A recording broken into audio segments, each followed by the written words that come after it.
So welcome, David Geddio, to In Tune. Thank you for being here. Thank you for having me. So you are a new inductee to the Berks County Rock and Roll Hall of Fame, getting inducted here in 2018 at the next Magical History Tour concert. Mm-hmm. And you were chosen by the people of Berks County through the People's Choice Award, which is an online voting platform where the people of Berks can really get on there and vote for whoever they want. And you were the top winner of those votes. So that must mean that you have a long history playing here in Berks County. Can you tell us a little bit about your history and how you got started playing? I started actually back in fourth grade, trumpet. I went to Muhlenberg High School, so I played all through school. Trumpet, played in all their jazz bands and that. Then I decided I wanted to continue with music, so after high school, I went to Westchester University. And I got a degree in music education from Westchester. Mm-hmm. All through that time playing trumpet in all their top jazz bands, and also coming home on the weekends playing in local jazz bands and big bands around this area.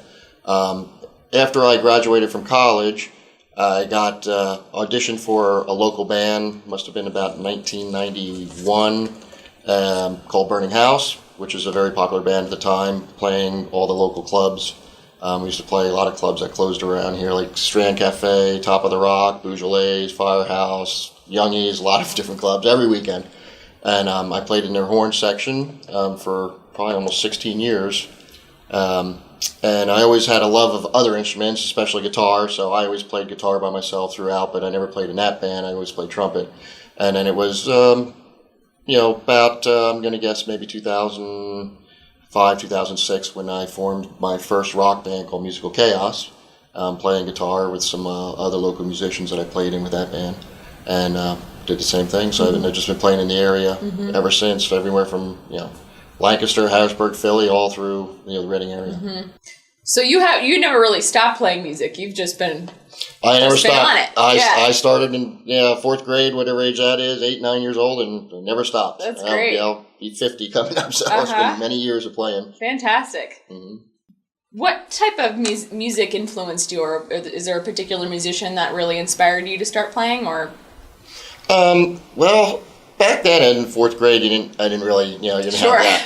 But when I got into high school and college, I got influenced. I was very heavily influenced into soul and funk and Motown. Mm-hmm. So that was always my love. I mean, even today, even though I play rock, I mean, I was very heavy in, all the bands like Earth, Wind & Fire, Chicago. Tower Power was like my all-time favorite. Mm-hmm. And some other great harmony bands, Take Six, which is all vocal band stuff. So I was very rooted into more of like the soul, funk, Motown. Mm-hmm. So I worked out real well when I got lucky to get auditioned and get in the band Burning House, because that's all the kind of stuff we did. Everything from the Earth, Wind & Fire in Chicago and Temptations and that kind of stuff. Mm-hmm. So lots of good music to dance to. Yeah, that's the main thing. And even today, when we play the band I'm playing in currently, we try and find music, even if you're in the rock genre, that you can dance to, which is all about the Magical History Tour. They want to dance that. So so I love something. If I hear something and it makes you want to move your feet, it's a good tune. Mm-hmm. Who else is in your band? You're in Musical Chaos. In Musical Chaos, the original band actually. The whole original band is going to be performing this year at History Tours, which is great. So I formed the band. I'm on lead guitar, and then bass player is Lee Achenbach, who is also an inductee in the Hall of Fame. He played with me in Burning House, and he currently plays in Flaming Dick and the Hot Rods. My drummer is Lee Schaefer, who he was the original drummer. He is also an inductee. Many years ago, he plays in a popular band from the 70s called McCooch. Mm-hmm. And then my keyboard player is J.R. Sensenig, another inductee. Mm-hmm. Everyone in my band is the all-star crew. They all were inducted before me. So, he's a great keyboard player. He actually played for many, many years. We was with Gary Melton, playing with him. The only one that wasn't currently inducted besides myself is our lead vocalist, Steve Long, who's a great vocalist. He played many, many years ago in a popular band called Gaga Gorilla, which is a popular rock band in here. Mm-hmm. But that's the lineup for Musical Chaos. How did you come up with your band name, Musical Chaos? Where does that come from? Believe it or not, I was just trying to search a name for the band, and I didn't know what I wanted, and it's weird the timing because at the time I was also getting my first tattoo. I was late in life, but I got into tattoos, and I saw this tattoo. Believe it or not, and this is it. Oh, nice. And that's the symbol, and the tattoo was called Musical Chaos. So I was like, that's pretty neat, this treble tattoo, because it's hard to see, but if you're a musician, you can see it actually looks like a treble clef. Right. Yeah. So it's a tribal tattoo, and so I got the tattoo, and I said that's what I'm going to call the band, Musical Chaos. That's great. So. You have it branded on you. I have it branded on me, a lifetime. So, what is the most unexpected thing that's ever happened to you at a gig? Do you have any interesting stories about playing in Berks County?